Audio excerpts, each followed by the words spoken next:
Even beat up as they are, I am still going Giants 30-21. Way has it blocked by Jennings this time. And the ball goes bouncing into the end zone for a safety. Manning back to throw. Steps up. Deep ball. Odell Beckham Jr. on the post. Jumps up. Makes the catch. Touchdown Giants. Finally got single coverage on him. Manning takes the snap. He's back to throw. Heaves it down the right-hand side for Randall, who makes the catch off the bobble and walks into the end zone for a touchdown. Happy Friday, everybody. This is First Take. Thanks so much for being with us. Skip Bayless and Molly Karam here in good old Bristol, Connecticut. Stephen A. joining us from New York. Good morning, gentlemen. What's going on, y'all? How you doing? Good. You know what? I just figured out why you just had to be in New York City today. Because Pope, clearly, the Pope and Obama were attracting way too much of your spotlight in New York, so you had to make your presence felt, just to remind everybody who owns that town, right? I will admit this much, Skip Bayless. I would feel that way about myself, as cocky as it may be, but here's where you are absolutely positively humbled. They don't get stuck in traffic jams. I do. That's correct. So clearly their clout is more significant than mine. Okay. Well said. Give Pope Francis and Barack my respects, please. Thank you. Appreciate that. Absolutely. Coming up, who is the most entertaining player in the NFL? And we'll pick all the big Week 3 matchups. 9 NFL teams trying to avoid going 0-3. The last team to drop 3 and make it to the playoffs, get ready for this, Doug Flutie, a team led by him. So we know history is not on your side. But first, we get into a team that did just that and is now 1-2. The Giants held on in the fourth quarter for the first time this season, defeating Washington 32-21 at MetLife. Eli was efficient and hasn't thrown a pick yet this season. Odell Beckham and Ruben Randall had 7 catches apiece. Now, Kirk Cousins, on the other hand, didn't have his best outing, throwing 2 interceptions with a QBR of 40. Here's his coach. When you go on the road and you play a big division game, a rivalry game like this, you turn the ball over 3 times and have a punt blocked. I would say it's going to be very tough to overcome. Kirk was fine. We, like I said, we got to play better around him, and there's no quarterback controversy whatsoever.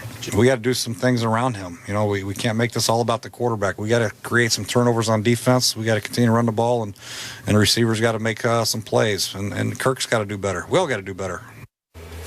Stephen A., we need your thoughts on the Redskins. Is Kirk Cousins the answer? Well, he's not the answer. I mean, that doesn't mean that they can't win football games, but I have very little faith in Kirk Cousins for the biggest reason of all. When the lights shine brightest, he wilts beneath it. He shrinks beneath the pressure. And I thought last night was indicative of that. Obviously, getting the punt blocked and ultimately getting a safety based off of that for the Giants definitely helped them. A couple of interceptions by Amukamara, by Unger, certainly didn't help Kirk Cousins at all. The line of scrimmage, Schlereth pointed out yesterday how the Redskins should expect to win at the line of scrimmage, both offensively and defensively, and certainly that did not happen last night.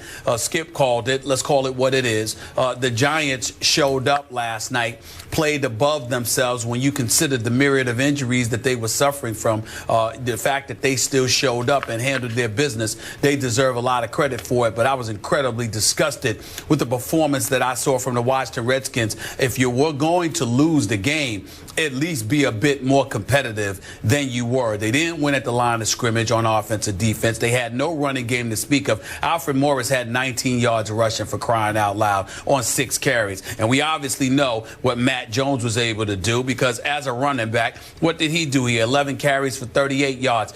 Nothing impressive in their running game whatsoever. So if you can't run the football, you can't win at the line of scrimmage to protect the quarterback, and the quarterback himself shrinks beneath the spotlight, I'd expected 2 of the 3 to work in the Redskins' favor. Obviously, that didn't happen last night, and that has a lot to do with why the Giants won. But give the Giants credit, because what transpired really wasn't a surprise. The fact that Eli stepped up, the fact that Beckham looks like an absolute stud, they made Ruben Randall look like the second coming. He had 116 yards receiving. All of those things considered, plus them winning at the line of scrimmage, being at MetLife Stadium, their home turf, understanding going 0-3 on the season could have essentially ruined everything. They rose to the challenge like we've seen the Giants do on many occasions in the past. So my hat's off to them. But I was incredibly disappointed with Kirk Cousins. I believe that the Washington Redskins can still win their share of games, but I find it to be something that will occur in spite of Kirk Cousins, not because of him. You know, I got to tell you, you really surprised me yesterday when you picked against the team that you allegedly root for, your hometown New York Football Giants. And I'm just wondering, do you even feel an ounce of shame today that you didn't pick the team that was playing at home? Oh, no. In front of the president. It's not an ounce. In front of the It's not an ounce. I feel significantly ashamed of that, but it's not because I'm from New York and I wasn't a homer. I don't expect the Giants to go 16-0 any season. Every single season, I picked them and the Jets to lose a couple of games. You know, I picked my Steelers to lose a few games as well. Just because I love them don't mean I think they're going to win all the time. But the manner in which they played last night, meaning the Redskins, was incredibly disappointing. I knew that the Giants had injuries. I knew that Victor Cruz wasn't going to be there. I don't believe in the Giants running game, nor do I believe in their offensive line. So the combination of all those things, I was simply expecting, Skip, the Redskins to run the ball about 40 times and run it down the Giants' throat and find a way to win that way with Kirk Cousins being a game manager. I didn't expect no one to show up, but that's what happened with the Redskins last night. Yeah. I'm going to have to reiterate my stance that I dug in with yesterday versus you and Mark Schlereth, as you guys went back and forth on me. Sure. And I'm not saying you were driving the Redskins bandwagon. Maybe Mark was more than you were. But I continued to say you're overrating this Redskins team off its first two games. It did play the Dolphins close. The Dolphins are way overrated to me. Some people even picking them before the year started to win the AFC East. That is mind-blowing to me. And then the next win was overrated by the Redskins at home against the St. Louis Rams, who did not take them seriously enough coming off their huge opening day emotional win at home over their arch rival, the Seattle Seahawks in St. Louis. So they didn't show up in the first half. They fell behind 17-0. They couldn't quite dig out of the hole because they weren't ready for Matt Jones. The Giants were ready for Matt Jones last night.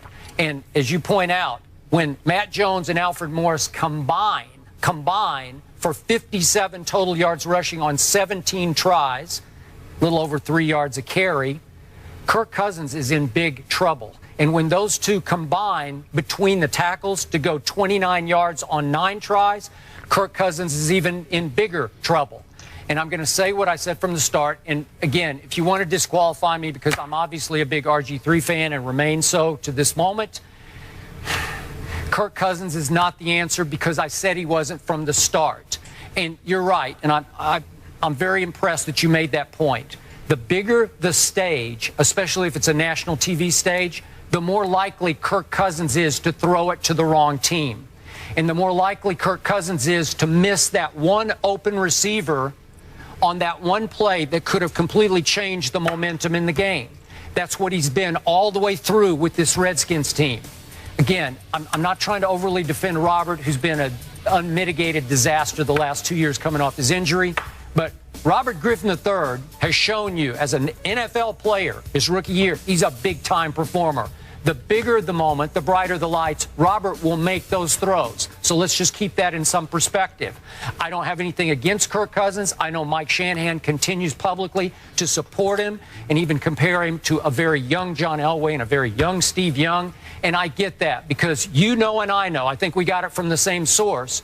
Mike Shanahan preferred Kirk Cousins over Robert Griffin III, especially when it was going to require the sun and the moon to trade up to get RG3 with the second pick in that draft. Okay, I get that. And I love Mike Shanahan. I respect him. I also think his pride continues to talk for him a little bit when he says that Kirk Cousins is a franchise quarterback. I don't see that.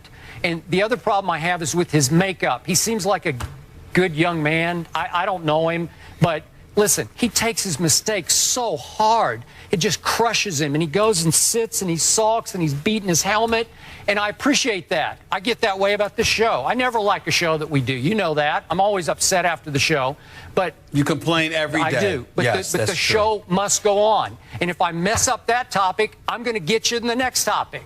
And Kirk seems to not be able to leave his frustration on the bench. He goes out to the next huddle for the next series, and he's trying a little bit too hard, and he's pressing, and then, no, not again. You know, like Schlereth was saying yesterday, dude, what was that? Well, I was saying it again last night. Dude, what was that? Dude, what was that? And dude, what was that? Because they had chances to get back in the game, if not win the game.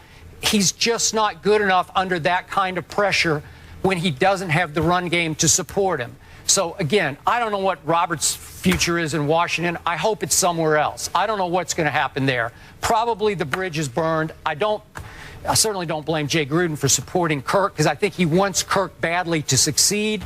But, if you're going to go with one or the other, I'd go with Colt McCoy. I still respect Colt McCoy's ability to, if you will, game manage under the brightest lights. He won't disappoint you when the stage is the biggest. You remember him playing at Dallas last year. Well, I will say this to you.